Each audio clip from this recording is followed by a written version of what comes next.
Olá a todos, sejam muito bem-vindos a mais uma conversa sobre literatura católica, que a Santíssima Virgem, sob o título de Nossa Senhora do Santíssimo Sacramento, nos acompanhe sempre. Muito bem, o filósofo espanhol Ortega y Gasset, numa obra chamada Prólogo para Alemães, que essa obra ela não é muito conhecida aqui no Brasil, acho que ela nem está entre as traduções e publicações aí dos últimos anos que se tem feito da obra do Gasset, mas ela é uma excelente introdução à obra dele. E nesse livro ele escreve uma coisa que, embora seja assim sobre a vocação, de um modo geral, tem tudo a ver com a literatura, como eu costumo entender. Então eu queria ler só um parágrafo dessa obra e comentar um pouco. Ele escreve o seguinte, mais lá para metade do livro. É um livro curto, aí tem acho que menos de 90 páginas. E um pouquinho antes da metade ele escreve o seguinte, naquela capacidade única que ele tem de sintetizar as coisas. Diz ele assim: a condição do homem é, na verdade, estupefaciente. Não lhe é dada e imposta a forma de sua vida, como é dada ao astro e à árvore a forma de seu ser. O homem tem a todo instante que escolher a sua. É forçosamente livre. Mas essa liberdade de eleição consiste em que o homem se sente intimamente convocado a exigir o melhor, mas o que seja o melhor já não é algo que dependa do arbítrio do homem. Entre muitas coisas que a cada instante podemos ser, há sempre uma que se nos apresenta como a que temos que fazer, temos que ser. Em suma, o caráter de necessária. Isto é o melhor. Nossa liberdade para ser isto ou outro não nos liberta da necessidade, ao contrário, complica-nos mais ainda com ela. A necessidade cósmica consiste em que o astro não pode sair da sua trajetória.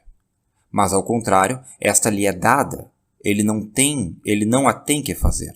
Sua conduta, seu ser, chega-lhe já decidida, e por maior e mais ardente que seja, vai o astro, como uma criança, dormindo no berço de diamante de sua órbita.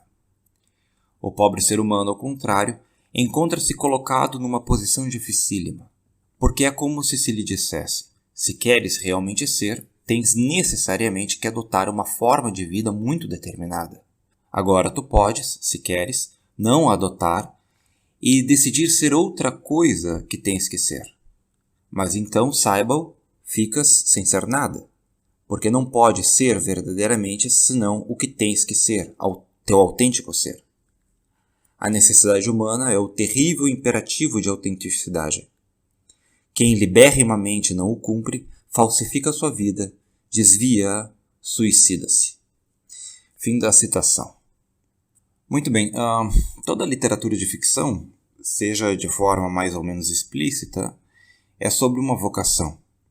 É sempre sobre alguém descobrindo algum aspecto fundamental da sua vida, sobre a forma que essa vida vai tomando, ou mesmo sobre como a pessoa não se dá conta de algo que lhe é fundamental e que é dado ao leitor perceber. Né? E isso, uma das coisas que o professor Olavo sempre ensinava, só faz sentido se existe uma biografia que é a forma, é o molde de todas as vidas, que é a paixão e morte de Cristo.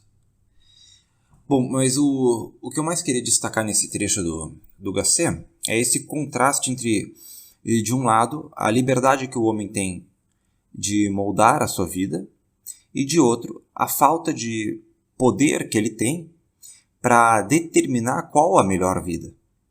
Ou seja, eu posso viver a vida que eu quero. Claro, dentro de certas limitações eu posso viver a vida que eu quiser. Mas eu não posso decidir qual a melhor vida para mim, qual é a minha verdadeira vida, qual é a minha realização. Isso eu não decido, eu descubro. E isso na literatura é interessante porque as narrações dos clássicos têm duas características muito comuns. Né? Em primeiro lugar, tem a ausência de elementos cotidianos que não tenham relação com o cerne da história. Ou seja, coisas comuns como tossir, espirrar ou sentir uma azia só entram na história se tiverem algum peso para o seu sentido. ou para a descoberta do personagem, para a caracterização dele, que vai redundar no sentido da história. Isso porque o escritor está sempre lidando com um centro de gravidade muito preciso. Ele está lidando com atos humanos. Então aquelas coisas que, mesmo que sejam comuns aos seres humanos, mas não são fundamentais para o enredo, que queira mostrar o homem a si mesmo, eles são descartadas da narração. E, em segundo lugar, a característica, vamos dizer, de uma função social do personagem, que é sempre, ou quase sempre, apagada, ela se desvanece para fazer aparecer uma identidade, ou a busca por uma identidade que está muito além do que é reconhecida socialmente. Então, muitas vidas arruinadas do ponto de vista vocacional são vidas perfeitamente em ordem do ponto de vista social. A pessoa tem um emprego, paga suas contas, ela tem filhos, eventualmente, mas ela esquece que isso são bases da realização de uma vocação, não o seu fim. Um dos melhores exemplos que a gente tem disso, falando em literatura nossa, brasileira, é, por exemplo, o Amanuense Belmiro, do Ciro dos Anjos. Até já fica aí a dica.